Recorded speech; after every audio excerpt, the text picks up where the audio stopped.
Hey guys, welcome back to my channel. It's me again. Today is my Chanel Unpopular Opinions video. I took some requests from you guys. I was like, hey, leave your unpopular opinions. I'll share mine at the end. I'm going to react to yours first. I asked you guys on YouTube and Instagram, so let's just get straight into it. Make sure you watch all the way until the end. Don't forget to give this video a thumbs up as well. So the first unpopular opinion is from Indura on YouTube. Indura said they are overpriced. She's referring to the bags. They are overpriced for what they are. They're not handmade from start to finish. Anyone with basic sewing knowledge can make one. Okay, I agree with that. But I think that for Chanel and for their clients and the people who really like Chanel for what Big C is, I think it's really about the fact that it's the Chanel brand. You know, their brand is so strong. I remember watching this video, and it was about like making a Birkin from scratch, and someone had commented and said that they could make a Birkin and they wouldn't charge as much money. And I just responded saying, but it's not a Birkin then if you make it, it's a replica. And that's the thing, like Big C's brand is just so powerful that yeah, they are overpriced, absolutely. And yes, they're not handmade, but at this point it just doesn't even matter anymore. They just have so many people that desperately love this brand, and they will do pretty much anything to acquire those bags. The next unpopular opinion from YouTube is from Belinda.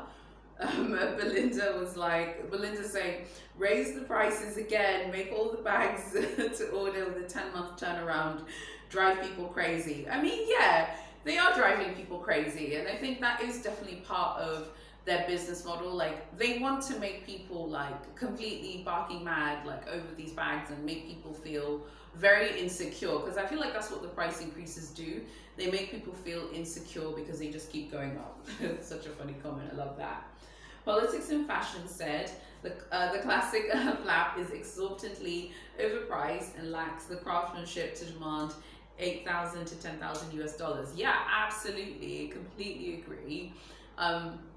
It is overpriced, and yeah, and as people say, you know, it doesn't have like maybe the craftsmanship that you'd expect from, yeah, like a you know, an Hermes bag or a Fendi bag. But again, I just feel like the classic flap has transcended craftsmanship. The classic flap doesn't need to be an artisanal thing. It doesn't need craftsmanship. It can just exist as this really exclusive handbag that many people, you know, want to acquire. The next comment is from Harper. Her unpopular opinion is Chanel, she was referring to this other video that someone had posted saying Chanel is being less than truthful about where things are made. This is really interesting because a few months ago, there was an article in the New York Times, and I had a subscription at the time, but honestly, the article was just so boring. I didn't even bother coming here to tell you guys about it because I was bored to tears reading it, and it was about Chanel, and it was definitely something that their PR team had sanctioned and agreed with. And Chanel was basically saying that they are, yeah, Chanel was basically just saying that you know, they have all this craftsmanship and all this artisan stuff. They were talking about their methods with making products and how they really care about high quality and all of this. I was just reading that and I was just snoozing, honey, like I was bored. So in terms of the whole, like where it's made, and broadly speaking, it should say made in France or made in Italy, I think. I think that, you know, it's so hard to prove like that they don't make it in France or Italy, and I think that, and you know what, Big C, honey, she is litigious, baby. She loves a lawsuit, so I actually would just stay away from that. Like if Big C says it's made in France or Italy, I'd be like, yeah, because I wouldn't want to get one of those letters, one of those emails. Okay, but yeah, I mean, who knows? Does it matter if it's not made in France or made in Italy? I mean, how do you guys feel about that? Chloe said, Chanel is freakishly obsessed with logos. It has lost its class and elegant style.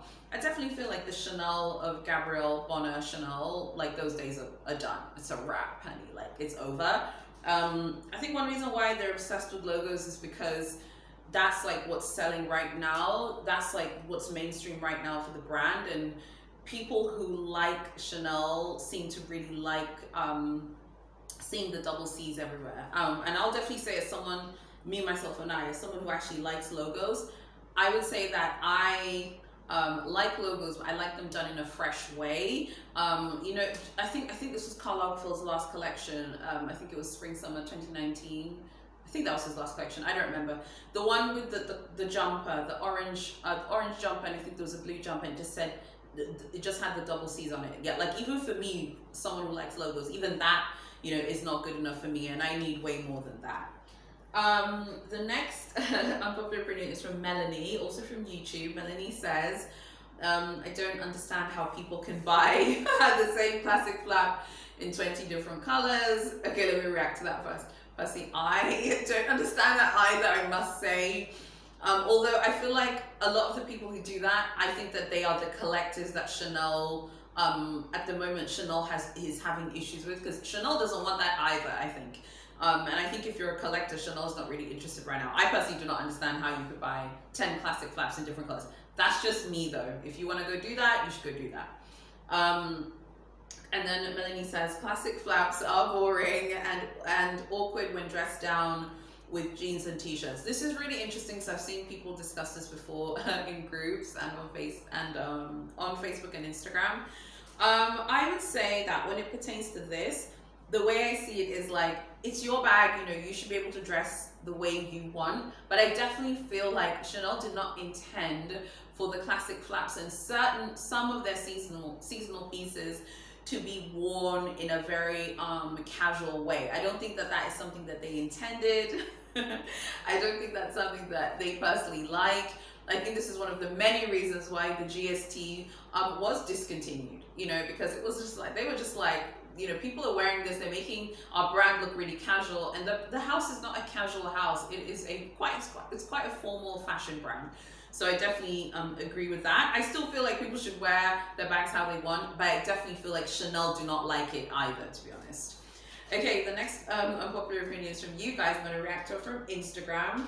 IMLBBA says, unicorn bags are actually looking like Claire's bags. That's hysterical. I like some of their unicorns though, but yeah, some of them do look a bit questionable, but I do like them. I think they're just a lot of fun. My cousin left a sticker. She said the quality has gone down significantly, and she mentions vintage bags. Yeah, the quality, you know, people have definitely been talking about that. I don't know, I feel like the vintage bag thing, I've got an unpopular opinion about that. I'll share that though later on in the video. I'm not too keen on the sort of vintage obsession, I have to be honest. The next unpopular opinion is from Caleb. Caleb says 90% of the ready-to-wear is a con. Their materials for the logo / entry items is poor. Okay, and look, Caleb, if Caleb says this, that means it's true, because Caleb knows a lot about Chanel Prêt-à-Porter.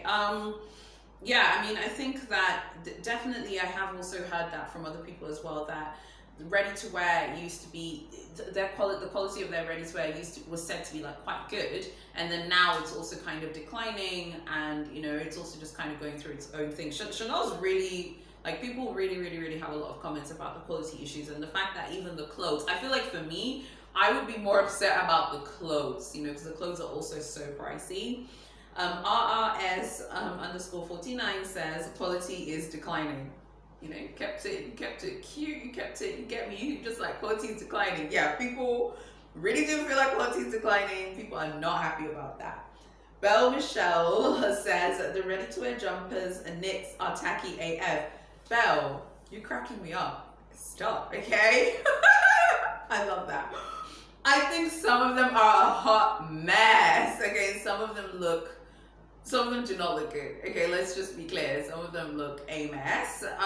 But some of them also I think are nice. I think that, you know what I think about their ready-to-wear? It's very derivative. Like, it's very like, I don't know, it just constantly just copies itself, even within the same collection. I've seen multiple collections, particularly the Métier d'Art collection from last year, which I personally liked. Like, there's so many jumpers and cardigans that all of them looked similar and the same, and I think they would actually do that on purpose. Tanya says, all in bold and underlined, the perfumes and eau de toilettes are trash. OMG, Tanya. Girl, listen, don't talk to me now about their perfumes, okay? We're gonna be here all day. I really like their fragrances. Okay, I would love to know, Tanya, why you think they're trash. Like, tell me what you think about that. The next unpopular opinion is from Moni Diva. there's going to be a point where people will ignore Chanel after so many price increases. Now, that's what I thought would happen like earlier this year, but they are so successful and like they're untouchable. Remember what I said in my previous video, you can't cancel Chanel, honey. Like, you can't cancel these people and they're not going to be canceled through price increases. I don't know if people can ignore Chanel. I think the problem is they make 10 collections a year. They have so much new product. You know, as great as Hermes is, Big H is boring, honey. Like, Big H does not have that many new arrivals. Like, Big C's got new arrivals. I know some of you have issues with that. You say it's like fast fashion. You say it's just too much. I think it's actually what keeps the interest flowing in the brand, because they're just constantly releasing new stock and new inventory. I feel like Big H, you know, moves just so slowly, whereas Big C, yeah, these increases, will people ignore them? It's just too hard to ignore them. I think that's the problem. VJ Love's unpopular opinion is, it's boring. Nothing has excited me since spring summer 2019. Well, you know, we all know what happened after spring summer 2019. You know, God rest him, but Carl is no longer with us. So I don't know. You know, it's hard for me. Like, whenever I mention Karl Lagerfeld, sometimes people like come with critical comments to me and are like, you're always talking about Karl Lagerfeld, like, it's time to accept Virginie. It's not that I don't accept. I actually want to see Virginie win. I do want to see Virginie win, but it's really, really hard. Because if you look at a lot of the collections before him passing on and after him passing on, you can really tell Karl Lagerfeld is no longer at Chanel. Danny _ CHT says the classic flap is overrated. I agree with you. I agree with you. That's one of my unpopular opinions. I agree 100%. Liddy Pop says Chanel is all hype. Ooh, okay. That's a shot across the bow. Okay. Maybe.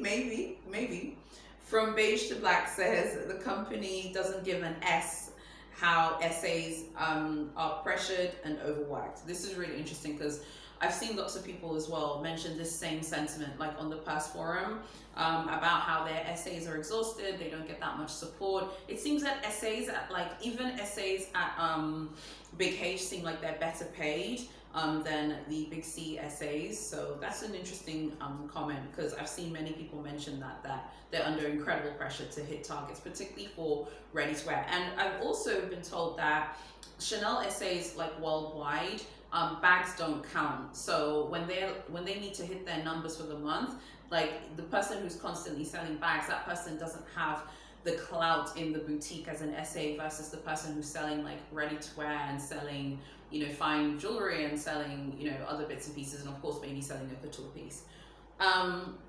And then the final popular opinion is from Holly. She says it literally looks cheap in the window. Holly, listen, you guys are cracking me up. It literally looks cheap in the window. Yeah, I mean, I feel like, again, I think it's just so dependent on the collection, but some of those collections do look a mess and they don't look that luxurious or that amazing. So I loved reading your unpopular opinions. Thank you so much to everyone who answered the call on YouTube and also answered my Instagram sticker. I really, really enjoyed reading your unpopular opinions, and it was really getting me thinking of like how I respond. So I wanted to share my unpopular opinions with you. My opinions are very unpopular. Please take this with a grain of salt. Don't be personally offended, and don't take it upon yourself to like drag me. Make sure if you have a different opinion, you say it in your Michael Jackson voice, because this is all in good fun. My first unpopular opinion is I just feel like the Chanel advent calendar scandal was overblown. I think people overreacted. And I think people were trying to punish, inverted commas, Chanel for the price increases and found something that they could whinge and moan about. I think people were really whinging and moaning about it. And again, you know, I'm happy for the TikToker who has become really big now. She's got lots of followers, and I hope that she can parlay that into a, you know, influencing career. I'm sure it's going to work out for her. Just a little segue. Do you think that she's B-listed at Chanel now? Do you think Chanel like, okay, girl, you talked about advent calendar, no problem, you're B-listed? Thoughts? Tell me what you think about that. I think broadly speaking, the sort of reaction that the internet had over the advent calendar, in my opinion, was overblown. I don't feel like Chanel did any false advertising. They did actually put the advent calendar on the website. Many of you told me it was on the website and it said what was in it.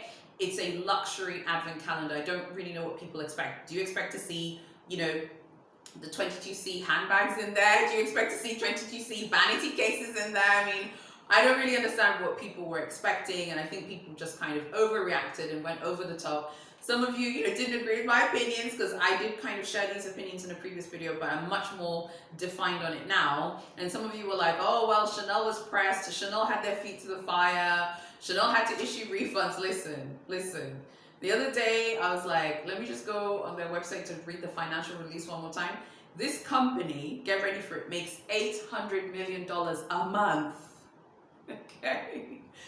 Big C makes 800 milli a month. They are not pressed about refunding $800 advent calendars. Guys, please, okay?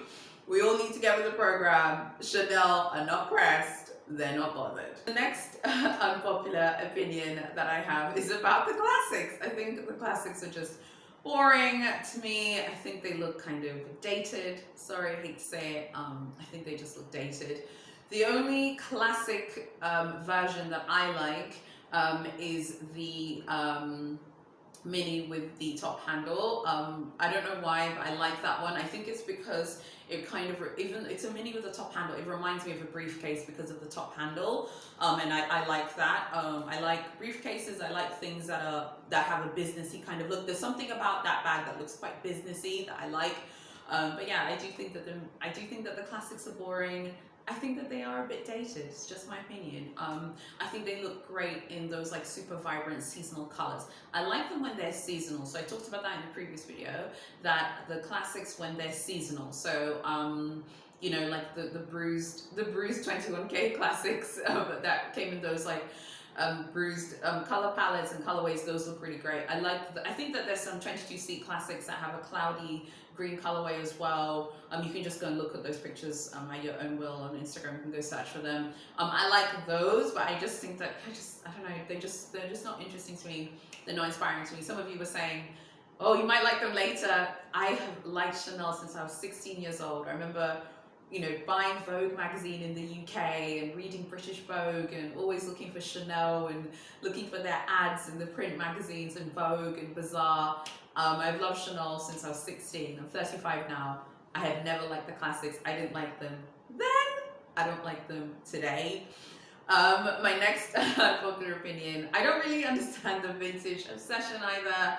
I know that people say that the quality of the vintage bags is fantastic. I don't know. I like the larger logos, but I think that some of the vintage pieces that I do see like on the resale market, some of them do look quite awkward and quite strange. I think it's just a personal preference of the way the bag looks. I'm not a massive fan of the vintage pieces. I think some of this is because I'm always going to be biased towards something that is brand new, box fresh, that doesn't even have a fingerprint from the store. So part of me is like, ooh, buying a bag that's used, I might be like a little bit uncomfortable with that. And I think that's something that, I don't know, I'm just not really, I've seen a lot of vintage bags. And again, no disrespect if you have one, I'm sure it's beautiful. It's just maybe, I think it's just not my personal style. It's just not something I'm personally interested in. My next unpopular opinion is, I think that the kind of the quality conversation gets really, really interesting to me. I think you guys watching who aren't bloggers, who don't have a page, and you're a client, I think you are allowed to talk about quality every single day. So I want to be clear about that. What I don't understand, I will not understand, is influencers and bloggers who talk about quality every day but continue to buy Chanel bags. Just don't, I can't, okay, like I don't understand that at all, and I'm not going to understand that, okay? So, I think even just like recently I saw a video and someone was talking about this like tiny imperfection on this Chanel piece, and as far as I was concerned, I didn't think that the imperfection was that big of a deal, but people keep buying. For example, the My Perfect Mini, I think that was from, I don't remember which collection that was from, I think that was from 21K, something like that, one of those collections, the whole My Perfect Mini, and it has like two lines in the front. If I can find a photo, we'll put it up on the screen. It has like two lines in the front. Lots of people were complaining about that and saying, like, oh my God, I can't believe that this passed quality control. I can't believe that, they would, release this and sell it, and people were still buying it. Now, for me, like I've told you, it would take a lot in terms of the imperfections to annoy me. Those two lines on the My Perfect Mini were annoying, but I wouldn't buy that bag and then whinge and moan about it. There are people who literally have purchased the My Perfect Mini on Instagram, Facebook, all over social media, purchase it, they can see those lines there, still buy it and still whinge and moan about it. That is just a little pet peeve I have, and that's more about Chanel influencers and Chanel bloggers. You guys who are watching, if you're a Chanel client but you don't have a page and you're buying for your personal collection, you're not buying to resell, I think if you want to talk about quality all day, all night, I will listen to you. But I don't understand when bloggers who talk about quality every single day but continue to buy from Chanel and continue to whinge and moan about quality. I will not understand that. Everyone's entitled to their opinion, of course, but it's just not something that I personally understand. Another unpopular opinion that I have is about the price increase. I think it's just time to just accept them for what they are. At least for me, I think when you watch my price increase videos, I focus more on the trying to be informative. So I'll try and be as informative as I can be, so that you guys can make a decision that suits you. I think they are what they are. At this point in the game, if you are a Chanel client and you want to shop from Chanel, you have to accept that the price increases will be there. I think that the people who say that they're really upset with the price increases but are coming back in January, are the people that, I think some people do find that a little bit annoying. That's why for me, if you notice, like, my price increase videos, they tend to have much more just warmth and fun, and we kind of laugh about it and we talk about it, because at the end of the day, I like Chanel, and I like the brand, and I'm always going to follow up. For as long as I have this channel and for as long as you're interested, I will continue to post about Chanel, because I like Chanel and I like their brand and I like the things that they do. But yeah, the price, who wants to talk about price increases all the time? Yeah, I mean, I think some people think that, like us as bloggers, we kind of hype up the price increases because we're constantly talking about it. The problem is, we have to talk about it because that is what people are interested in. If you are not interested, even with me this week, with my Vlogmas videos, I can see your interest based on which videos do well, which videos don't do well. My Chanel videos always put numbers on the scoreboard. Always. Okay, well, hopefully this one does as well. But they always succeed. People love this brand. And yes, the price increases are annoying, but I feel like it's just important now to kind of move on from the whinging and moaning about it, and we should focus more on being strategic. So for me, if I post a price increase, it's to inform you and it's to share, just to maybe to commiserate, and we'll have a laugh about it. But it's not like you won't find me whinging and moaning about price increases all the time and then covering the new collections. It'll tend to be me saying, hey guys, there's this price increase, maybe you should go buy this now. I've already done the Chanel mini with the top handle video this week, literally warning you that I believe that this is going to go up in price. So if you're interested, you need to go score it now, unless you're interested in the 22p January option. So, I feel like when it pertains to Chanel, the price increase stuff, it is what it is. We all just need to accept it. If you don't want to accept it, you can go. My next unpopular opinion is probably going to be the most unpopular opinion. I think people who say, I'm going to go to Hermes and leave Chanel now, and no disrespect, if you are one of these people, it's not a personal attack on you. I think people really need to understand what they're getting themselves in for. At the end of the day, broadly speaking, Hermes requires pre-spend to purchase bags. Chanel doesn't really require that. Meaning, if, I go to the Chanel boutique in Cannes or in Paris, and I go as Kagem and I've never purchased that before, if there's a classic flap there, if I say, hello, I'd like to buy this handbag, they will sell it to me. Hello, I'd like to buy that trendy, they'll sell it to you. You go walk in, into the Milan boutique for Big H and say, hello, I'd like to purchase that Croc Constance that's, behind the glass case. They're going to look at you like you're literally an alien from a Steven Spielberg film.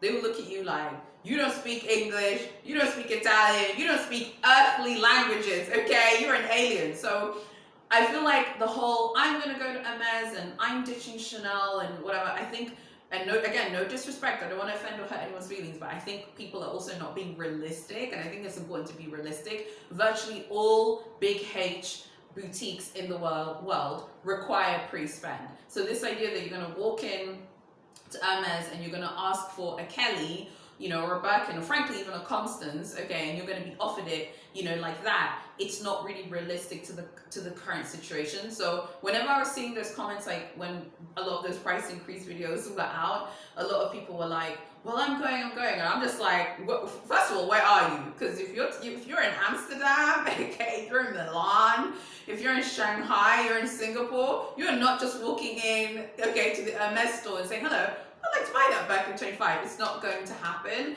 So I understand people's like being upset and stuff, but I think it's just also important to, Big H is not the land of milk and honey. It's the land of bags, pre-spend, a little bit of milk and a little bit of honey, you know, if you have the money.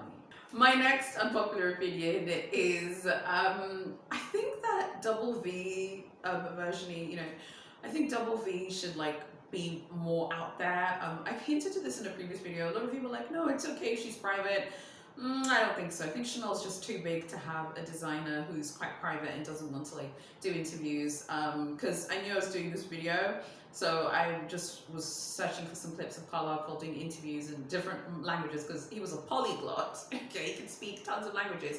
And some of the best interviews and documentaries are when he's speaking in his native German and when he's being filmed by like German film crews. That's when you get like some of the best quotables, and you could just tell that he really just enjoyed and loved this brand, and he loved Chanel, and he gave so much to Chanel, and you could really see it in interviews and things like that. This is just a personal thing. I know a lot of you don't care. I care because I feel like from when I started liking Chanel when I was 16 and to when he passed away, I feel like I learned so much about the house through him and through his interviews, his documentaries, and they'll be like, hey, you know, what do you think about this and this and this? And he would give an opinion and he'd do this. And I mean, to be fair, and even with Karl Lagerfeld, like, if you look at a lot of the interviews that he did, he was quite accessible, I must say, for like a high fashion designer. Like a lot of these designers, like they'll only talk to Vogue and, you know, Bazaar and whatever. Like he would pretty much do interviews with a lot of different media houses. They didn't necessarily just need to be fashion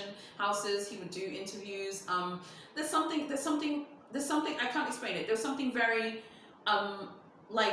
there's something very welcoming about that I appreciated in him. But Virginie is just like nowhere to be seen. She's very quiet. She's just doing the collections, and that's fine.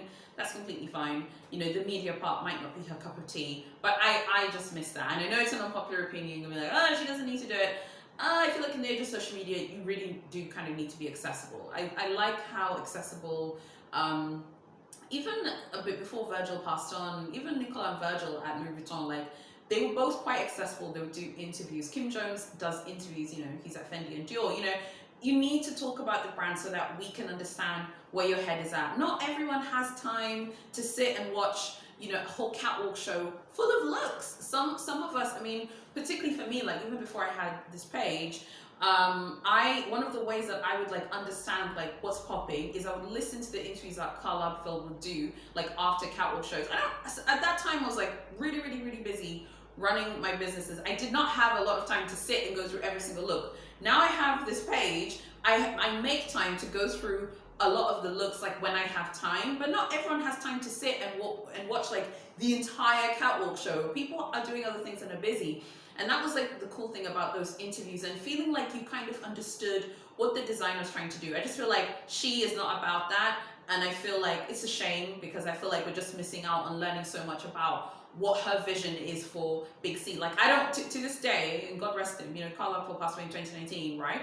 I don't know what Virginie's like vision for Big C is. I don't know. If you guys know, you can tell me, but I don't feel like I know. And I feel like when Karl Lagerfeld was alive, I feel like we all knew and we were all aware of like what his vision was. My final unpopular opinion is, and get ready for it, I want all of us, okay, who are into luxury, and if you like Chanel, to stay on code. And if you don't like Chanel anymore, stay on code, okay? Do not come here and say, you're done with Chanel, you're done with her, and I see you back here in January for 22p, and I see you back here in March for 22s.